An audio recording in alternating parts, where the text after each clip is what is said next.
நான் என்ன சொல்றேன்னா, முதல் 1000 நாட்கள் உங்கள் தொழில நீங்கள் ஏலியனா மாறணும். அவரு எலன் மாஸ்க் நினைச்சாருன்னா, டெய்லி ஒரு 5 ஸ்டார் ஹோட்டல் வாங்க முடியுமா இல்லையா? தங்குறது இல்ல. ஒரு 5 ஸ்டார் ஹோட்டல டெய்லி வாங்க முடியுமா? முடியாதா?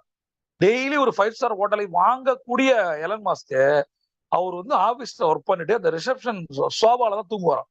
ஏன் தெரியுமா? அதுதான் டிஸ்கம்ஃபர்ட்டா இருக்கும். புரியுதா? அவங்க நினைச்சாலும் ஒரு பேலஸே வாங்கலாம் அவன்.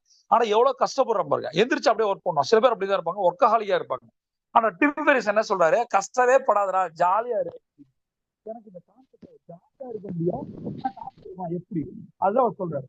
உங்களுடைய லைஃப் ஸ்டைலை நீங்க உங்களோட ஒர்க்க ஆப்டிமைஸ் பண்ணிட்டீங்கன்னா, நீங்கள் கொஞ்ச நேரத்துல உங்களோட வாழ்க்கைய லைஃப் ஸ்டைலா மாத்திக்க முடியும். இத பத்தி தான் ஒரு புக்ல சொல்றாரு. இன்னொரு 2 புக் இருக்கு. அதையும் நான் ஜஸ்ட் சொல்றேன். எல்லா புத்தகத்தையும் வாங்க வேண்டிய அவசியம் நமக்கு இல்ல. ஒரு செட் ஆஃப் புக்ஸ் இருக்கு என்னை பொறுத்தவரைக்கும். ஒரு திங்க் அண்ட் க்ரோ ரிச்ச வாங்குங்க. ஒவ்வொரு சாப்டரா படிங்க, இம்ப்ளிமெண்ட் பண்ணுங்க. அது போதும். 2வது